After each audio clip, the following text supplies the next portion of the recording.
But just be aware that there are things out there that we can cover that we don't. Really just play it. I don't know if the volume's good or not. I got it playing, and I was like, all right, good.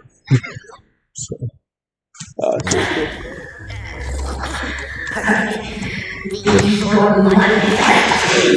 There we go. That part was good.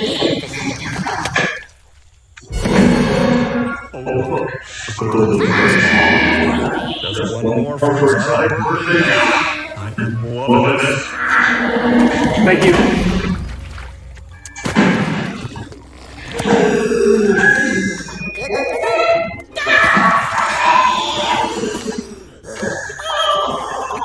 Yeah, tell me about it.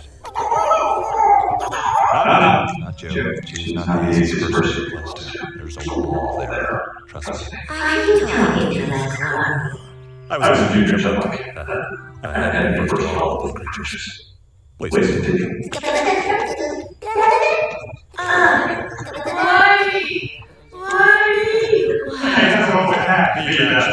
This poor little guy is rough. Seems that talking llama gave him a hard time the other day. He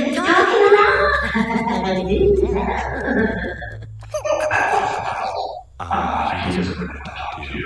Well, then you Squeaky. Okay, put it on.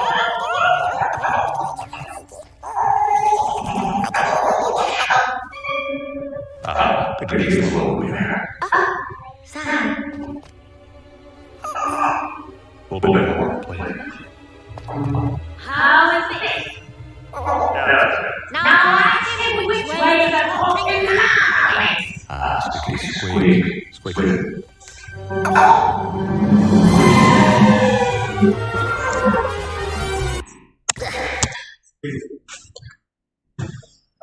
Has anybody not seen that movie? If you haven't, it's definitely worth a watch.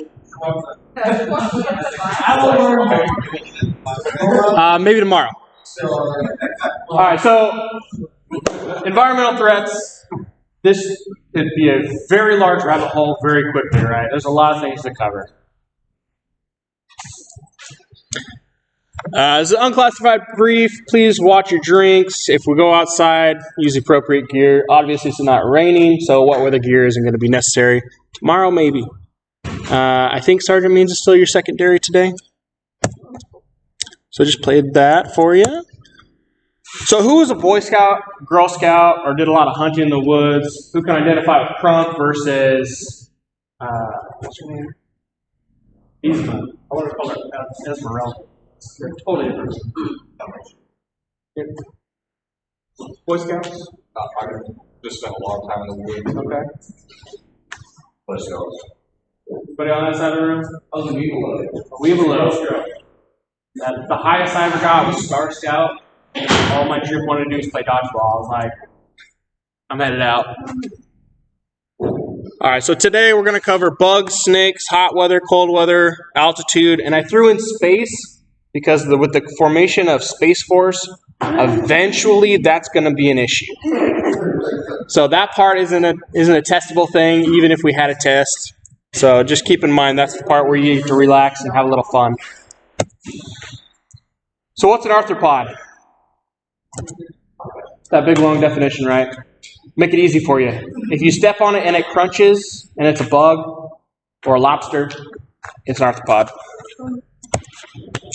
A vector is the way that whatever the parasite or disease is transferred from one host to the other. Venom is going to be any toxin that's produced by animals such as scorpions, spiders, frogs, snakes, all that kind of stuff. Envenomation is the effect that poison takes on the body. But please don't be mixing it up with this venom, because if you find this one, it's going to eat your brain. Passive transmission, also known as mechanical. They like to use the taxi service kind of description. Maybe a little easier is if you're out jumping in mud puddles, tromping through the mud, and you walk in the house, you got a big old mud trail behind you, right? Similar concepts. So active transmission, you have regurgitation, inoculation, crushing, and fecal contamination. Say again, I didn't hear you. I said attorney, that's fine. Oh, yeah. I mean, they are kind of rats, aren't they? So fecal contamination, obviously the poo gets into your wounds. Crushing, you have a mosquito on your arm, you squish it, and then the blood and all that other junk that's in the mosquito gets in there. Inoculation, that's pretty self-explanatory, right? We do inoculations as medics. The regurgitation, that was a little bit different. Most people haven't thought of it that way. That's how things get inside you. But if you take the flea and the bubonic plague, the bacteria that causes that gets into the flea gut. The flea goes to do its vampire thing on you, sucks into your blood. Stomach says nope, and it vomits all over into that wound that it just made. All right, what's an arthropod? Crunchy.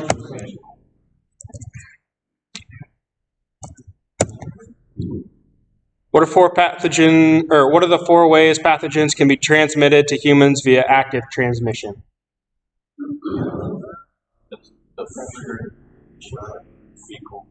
Man, you guys are tired this morning. Did anybody make coffee?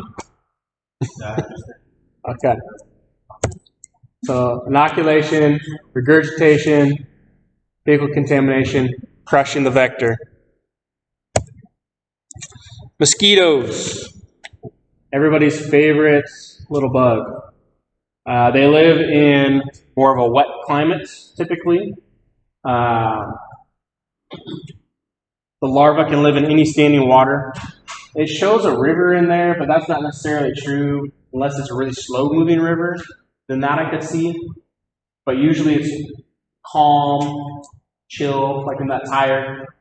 Growing up, we had a cabin up on Mount Hood, and we had these big 55-gallon drums. I don't know why they were full of water, but they were. And I would just go over there and smack it with a stick and watch all the little larvae go, whee! And then come back up. And that felt like hours as a kid. I had nothing else to do up there, so why not, right?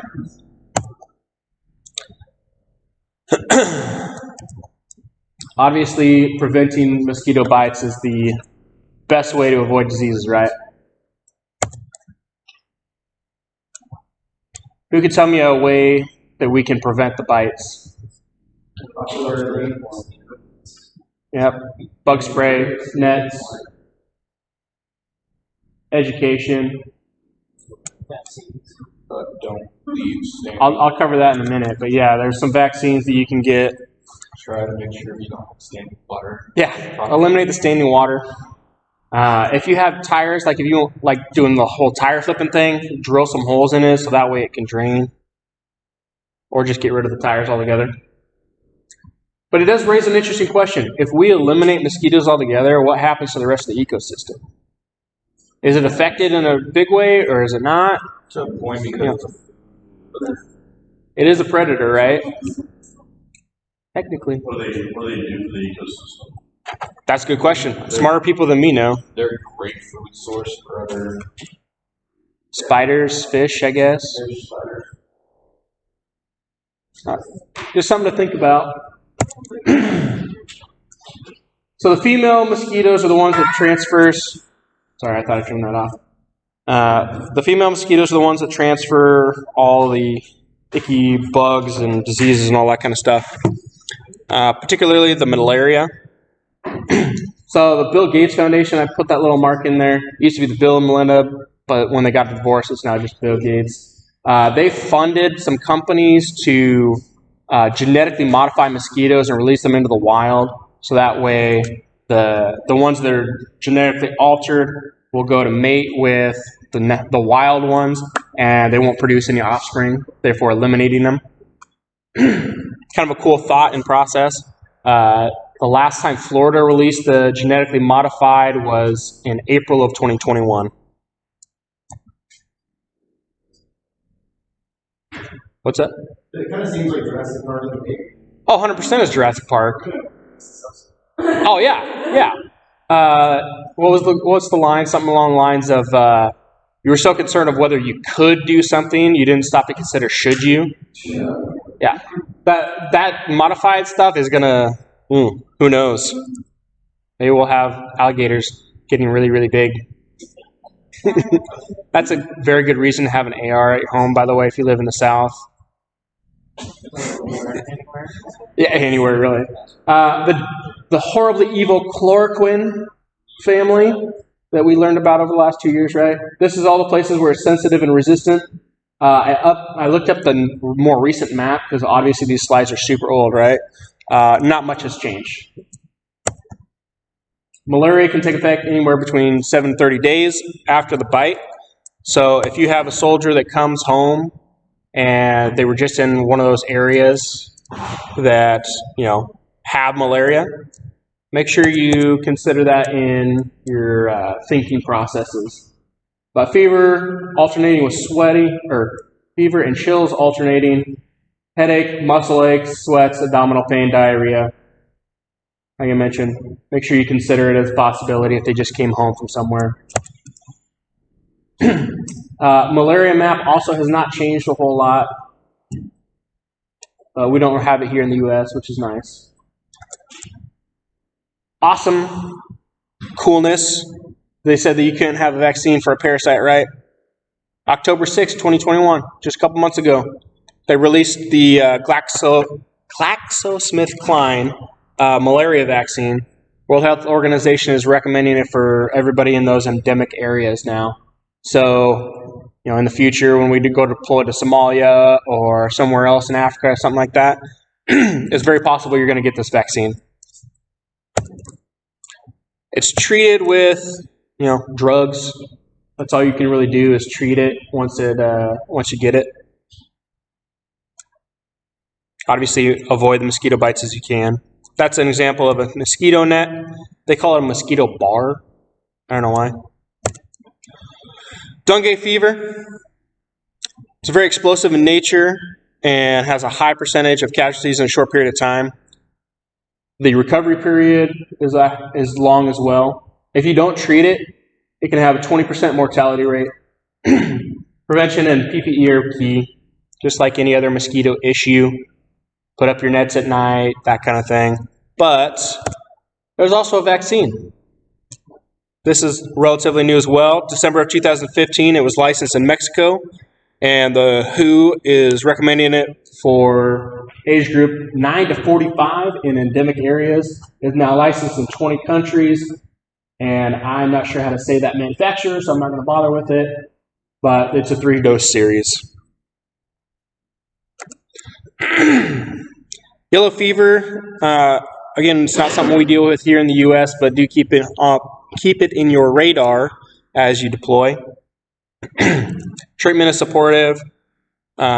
Prevention is key. There is a vaccine, so if you go to South America or some parts of Africa, you may get it. You did get it when you went to? Okay. So yeah, if you go to Djibouti, you're going to get it. Anybody tell me what that is? Encephalitis? Brain swelling. Brain swelling. Central nervous system. So this map, or this graph here, only goes to 2006. It's kind of hard to read on the screen. That's a lot of cases. What was that, 76? Like, the newer map, or the newer graph that's out by the CDC, I think the most in the U.S. that we've had in the last, 10 years is 20 cases. So that's come down a lot, right? I think that was in 2016 or 17. But particularly, we're more concerned about West Nile. This map shows how many cases are in each state whenever this was polled. It didn't have a date on it. But 20% of people that are infected with West Nile develop a fever specific to the disease. Symptoms include fever, headache, body aches. 1 in 150 people will develop severe symptoms. High fever, stiff neck, coma, seizures, paralysis. Treatment supportive. again, prevent.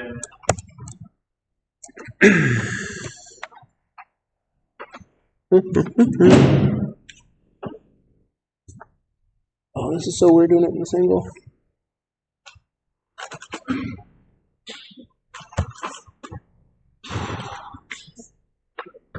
There's more money put into baldness drugs than are put into malaria.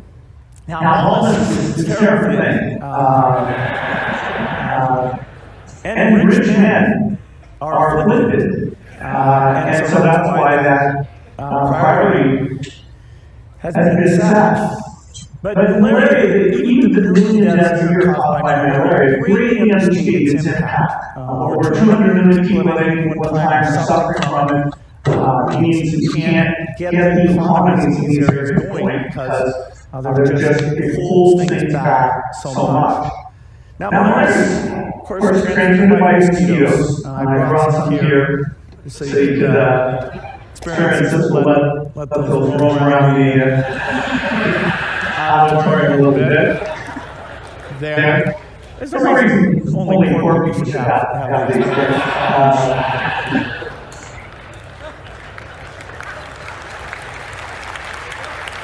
Those mosquitoes are not okay. Yeah, so it's a real thing. It's crazy. Earlier in the speech, he's talking about great white sharks and how they're not nearly as efficient killers as mosquitoes. But that's the thing. That happened in 2009. Since then, now obviously we have the malaria vaccine, like I mentioned. But rich people are freaking crazy, man. Let mosquitoes out like that.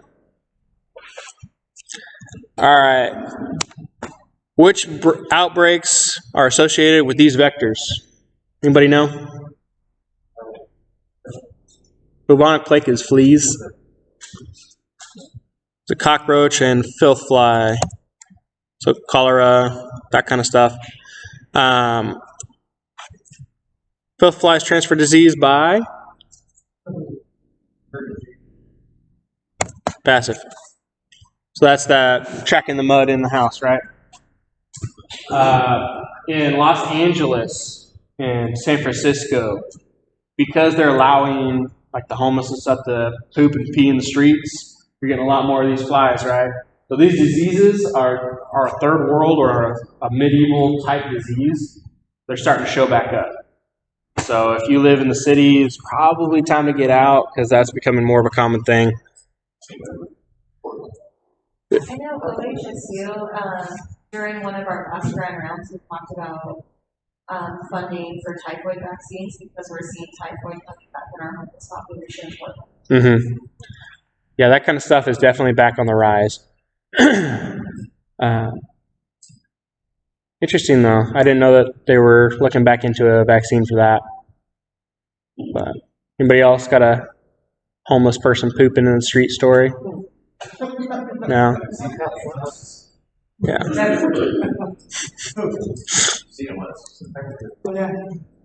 I worked security at McMinimum's Edgefield one time, and it was one of those hippie music concerts. All of a sudden, this lady's out there doing her little thing. All of a sudden, she squats in the middle of the field. I'm like, what is she doing over there? She took a dump. We're like, really? Now we got to kick you out because you couldn't walk 20 feet to the Porta John? Yeah. So if you were a cockroach, what would your dream be? Trash. Yeah, definitely not the house on the lake, right? No. Someplace dark. Yeah. Dark, stanky. Probably the average teenager's bedroom.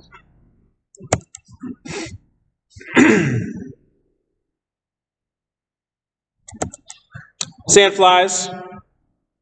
They attack any body parts, but they prefer the ankles and the wrists. Why do you think that is?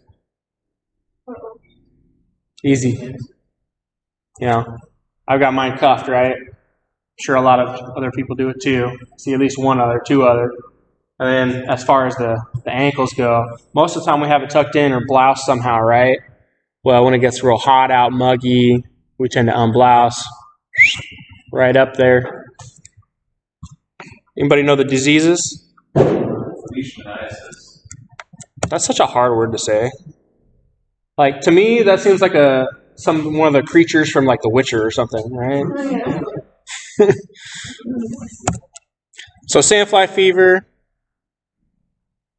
typically in subtropical and tropical environments, Europe, Africa, South America, and Asia. Seen in non-native peoples. How do you prevent it? Same as you prevent every other mosquito type issue. What a cutie. Right? It's an adorable dog. Who wants to take him home? Yeah. So get your bug spray out. Make sure your uniform has its DEET can't remember how often it was, like every year, every 2 years, for at least the guard. And it's after X amount of washes you can retreat it.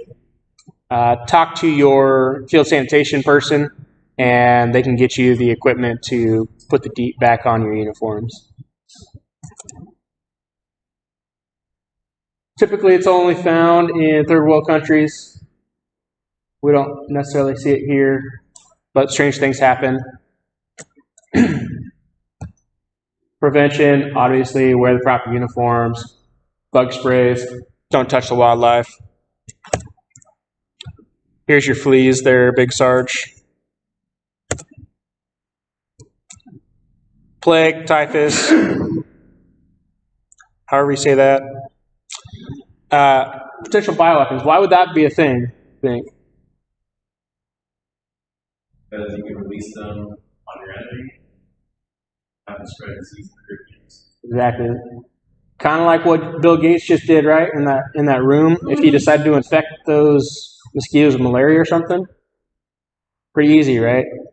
The last case I know of in Oregon for the Bubonic Plague was like 2011 down in Bend.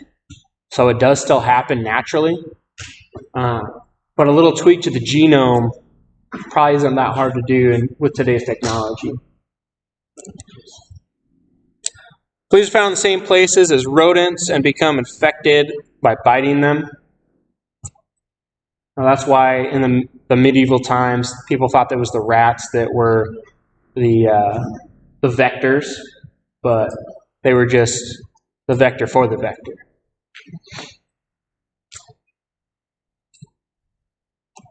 Don't wear flea collars on your wrists or your necks or anything like that, please. Like, I'm sure all of you are smart enough not to do that, but we all know the infantry. They do some dumb stuff. Why do you think ticks are super effective at transporting disease? They are in the grass, yeah. The female tick can transfer the disease to their eggs, therefore spreading it way out there really quickly. Their life cycle isn't that long, but neither is their incubation period for the eggs. Found in the U.S., Europe, Asia, Australia, in tall grasses or underbrush, and close to mammals. I do find it interesting, though, that they don't include South America. Like, I'm sure they got tall grass on underbrush. Like, did they just, like, stop right there in, like, Panama or something? I don't know. We may never know. Lyme disease.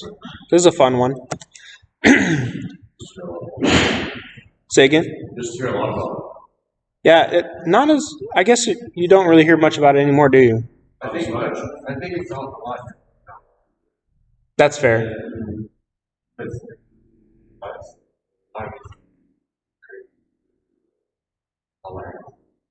Yeah. That's fair.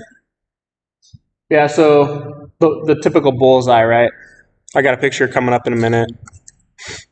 Prevention is key. So in this case, the prevention would be don't cuff your sleeves, keep them nice and tight. check as soon as you get out of the brush. That's how you would properly remove the tick. Don't put a burnt match on its butt. Don't do that. Because if you miss, you're going to burn your buddy. There is a vaccine for it. It's in phase 2 trials. So that could be 5 years, 10 years. Who knows? Depends on how hard they're working on it. But with the last 2 weeks, 2 years, they got other stuff on their minds. So that's what the bullseyes look like. Apparently that one person's been bit a couple times. Not fun? All right, here's your trigger warning. Are there any vegans in the house? No? Okay. You had a warning. Vegans physically going to attack me? They're basically made of grass. So why do I say that? Alpha-gal syndrome. It's caused by the Lone Star tick. It's the red meat allergy.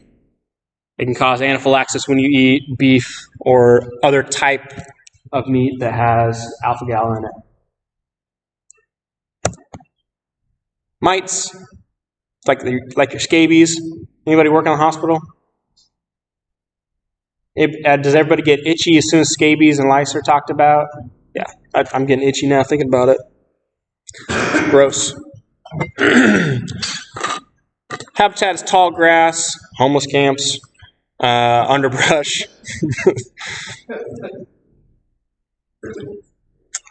Found in between your fingers, in your toes, in your armpits, in your genital areas. You're going to treat it with ointments. Make sure you change your clothes. Obviously, if you're out on an AT like at Hunter Liggett and you're there for 3 weeks, there's only so much you can do for clean clothes, right? Try your best. Chiggers, they're kind of similar.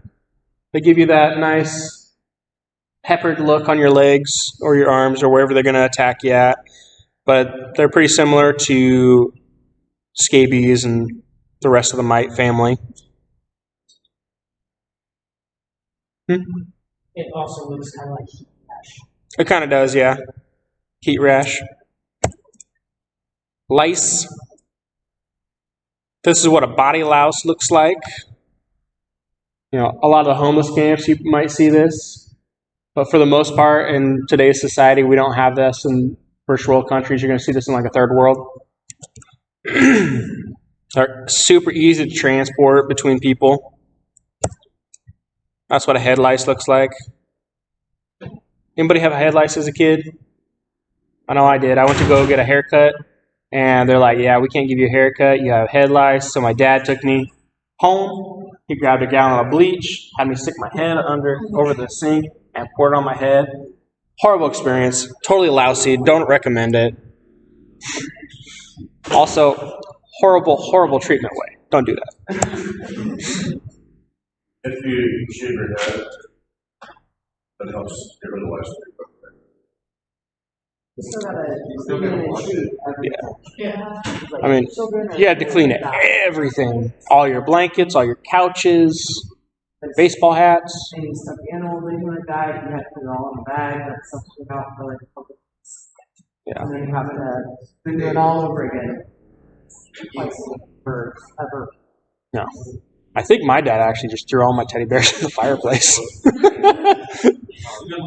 That, right? I mean, it's effective. Yeah. I had a similar message, like my cousin's neighbor. So they were washing a while. Well, the difference is between like regular hair bleach versus like laundry bleach. Yeah, don't pour laundry bleach on your kid's head if they get lice. Please don't do that. Or on your crotch if you have the crabs, right? Does anybody else think that the crab lice look tougher than the rest of them? Like they've been working out, hitting the gym? They're the gym bros. They're the gym bros. Oh, I never saw Playing the Navigator. Oh. I guess I got some homework to do. Yeah. Sexual contact, right? Unless somebody's weird and just likes picking them and putting them on themselves. Good hygiene. Clean your clothes. do your laundry. Now, sharing bedding, that's kind of difficult sometimes if you're married. You know, just saying. Anybody deal with scorpions? Have you ever dealt with a scorpion? You did not have one as a pet. You should just leave now. You're gross. Just kidding.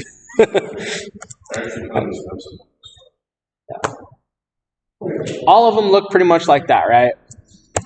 There are 650 different species of scorpions around the world. 40 of them live here in the U.S., particularly in the Southwest. There are scorpions here in Oregon, though. If you go down to Diak. Oh, I had a kid. He's a scaly. Let's just put it out there. If you don't know what that is, don't worry about it. He's over there flipping it with his little finger. And for scorpions, the bigger the better. The smaller, the more poison. Yeah. So somebody comes over, Doc, Private so-and-so screwed with scorpions. Did you tell him to stop? Yeah, he won't listen. So I go over there. He didn't touch it again. Sometimes you got to put hands on people, man.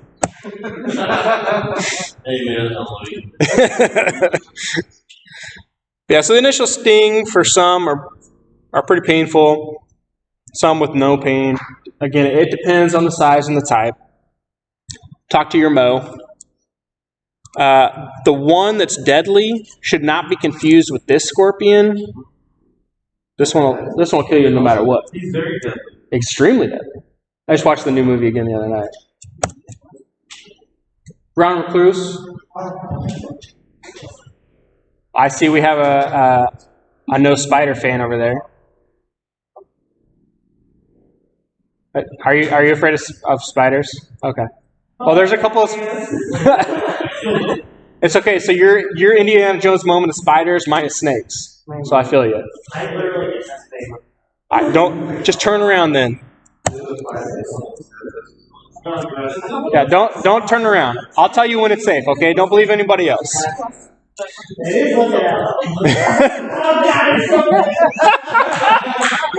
I told you not to look until I tell you. Just stop. You're going to get PTSD from my class. I'll try and go through this quick, okay? So, the other day... So, was it Sergeant Weirix that was doing airway, right? When he had that picture with the tongue. Stop looking! Put your mask over your eyeballs. I don't care if it's over your mouth. Put it over your eyeballs. I can already see it. It's burned into my Okay, so this is the bug that made that tongue swell up. On its face, it's got that little violin. I don't know if you can see it that well up there. Where they're found in wood stacks, garages, dark places. I don't know how I never came across one. We had a wood stove growing up. Somehow I got lucky. The pain begins 1 to 4 hours after the bite. Redness. Okay, spider's gone. You're good. No, it's not. No, it is. No, I promise. Like I said, believe only me right now. We're only doing a couple spiders, I promise. You think I'm exaggerating? It's the worst. No, I'm the same way with eyeballs, dude. Like, the other day when you had an eyeball up there, I was, walking that way, not paying attention. Is that what you call necrosis? Yes. Oh, yeah. That is necrosis. Yeah. And as you can see, sorry, close your eyes. So that little bite on the thumb That's what it becomes. turns into day 5, day 10. So the physician, whoever it might be, might cut some of that out. That's going to be a them thing, not a you thing. Low-grade fever, muscle pain, nausea, vomiting. You can look again. So, bring the patient in, doctor, to day 1 or 2.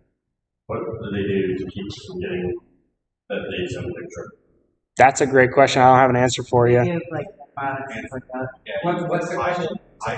How do you get from day 1, where it's just that little scratch, to day 10? I have to cut out the tissue. My sister actually does have this issue. I mean, as soon as they can, they move there days. Oh, of course, as soon as you move, right? Yeah. She was already been started like Oof. so they had to cut all this out with high antibiotics. Yeah, so as you guys in the back hear her. Hey, listen up. Did you just hear her? Her sister just moved to Mississippi.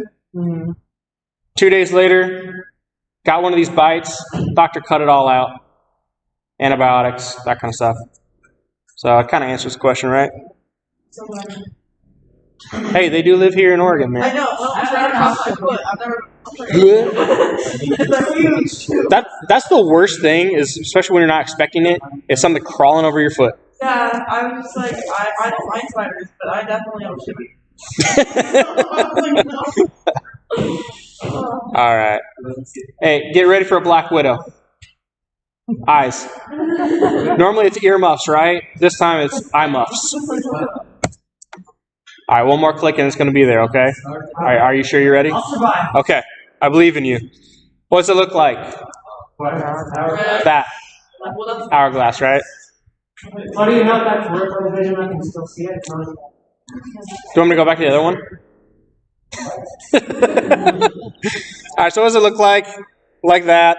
Signs and symptoms. You know, the first hour you're going to have pain, muscle spasms of the trunk. Over the first day and a half, headache, nausea, vomiting. Treatment is evac, talk to Mo. Evaluation 12 to 24 hours. Pain management. In rare cases, there's an antivenom that you can get. Personally, I'm more afraid of this black widow, but they say if you're afraid of something, it shows up, right? Okay. Snakes. Indiana Jones' favorite thing, right? Every person reacts differently to a snake. Some run away. Some try to poke it. Is anybody a snake wrangler in here? Show of hands. Snake wranglers. I used to play with them all the time. Do you have the certificate for snake wrangling? No. Don't touch it! Actually, I play with Don't touch it! My daughter has a fascination with gardener snakes. I'm like, no. Stop it. You want to nip that in the bud, in other words? Huh? You're trying to nip that in the bud. Oh, yeah. No snakes. Yeah. I don't know what would be worse. Getting bit there in the face or somewhere else. It's all going to suck. You're just going to lose an eyeball. Right? Although, like Archer, if anybody watches that, gets bit in the taint, like that would suck too, right? Because you can't tourniquet it. All right, snake bite treatments. Manage your ABCs, airway, breathing, circulation. If you have oxygen, apply it. Obviously, in the field, we don't carry the oxygen tanks. Watch for allergic reactions. Remove jewelry from affected limb. Or if like it's on a torso or something like that, you know, open up the shirt or whatever. Keep the casualty calm as they possibly can. I know I'd be freaking out if I got bit by a snake, but the more they freak out, the higher the blood pressure, heart rate, and everything goes, right? It's going to circulate a lot faster, doing more damage. Start an IV in the unaffected extremity. When I first read that, I was like, did you get like a snake bite in 3 of the 4 limbs? Like, come on, man. I suppose if you got bit in all 4, like, you could do it, you know, the chesty, right? Fast one. Clean and immobilize. Evacuate as soon as possible. Antivenoms may be necessary depending on the snake. Do not do these things. Suck the venom is one of them, yes. Don't suck the venom. Don't delay treatment to try and catch the snake. Don't try and cut its head off. Don't take that to the aid station. They don't want to see that. Don't suck it. Don't cut it open more. Don't do that. This is not a Western movie. Don't apply ice. Don't touch the head because it still might be pumping some venom. Okay? The head is still bite. Yeah. So if you sever the head, still like chomping around like those little teeth in the cartoons, like wah, wah, wah, wah. All right. Malaria. Hell yeah. Right? Good stuff. Must always be considered in what group of individuals? You say pores? No, it's the pores. Oh, the pores. Gotcha. Yeah. Bill Gates, the poor people. Yeah. You're not wrong. Not the answer this is looking for, though. Unexplained. What's an effective means of avoiding mosquito bites? Bug spray and netting. And now there is a vaccine for it. How's the impact of filth, flies, and cockroaches managed? Don't be gross. Easy way to say all that mumbo jumbo right there. How's the impact of sand flies mitigated? Cover your ankles. Don't be a witch. Which arthropod can be used as a bioweapon? Fleas. Also, I used to transport for Metro West, and I had this retired 3-star admiral from the Navy, his counterintelligence and whatnot. Him and I got to talking. And he's like, "Hey, do you think the little bubble poppers and your Amazon packages would be a good way to deliver a bioweapon?" It's like, this is a test right now, isn't it? But it makes a lot of sense, right? Who doesn't want to pop those? Oh, yeah. Ring them, whether you stomp on them. You got the big fat ones in Amazon now. You go, bam. Now you put an anthrax in there, in those little bubbles. It's a good delivery system, right? Bioweapons are crazy. What should you do if you find a tick on you or somebody else? Get a blowtorch. I mean, then you're going to have to go back to the burns class with Sergeant Means, but yes, you could. Not the preferred way, right? Snake bite treatments? No tourniquet? That was not on the list. You can't tourniquet the taint. Stop it. Those things. All right, moving into weather. This next section is kind of boring, so bear with me. There's only so much weather changes, right? Risk factors are going to be fatigue, your general fitness, any medications that you're going to be on, the black eye syndrome. It really is. Yeah, even the babies are getting it now. Falling asleep on the toilet is a symptom and sign of black eye syndrome. Risk factors continued. If you use nicotine, if you're on diuretics, antihistamines, anything like that, make sure you drink more water than what you would normally drink. How long does it take to become fully acclimated to the area? 2 weeks. I'm surprised those two people don't have kids. The black guys, yeah. Well, it's a cartoon, so. Well, technically, I do have one. That's fair. They do have black eyes. It's a drawing. You should be from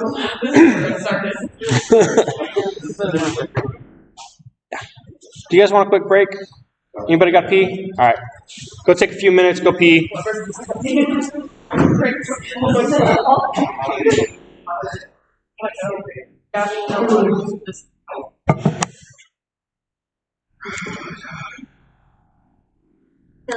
Saturday.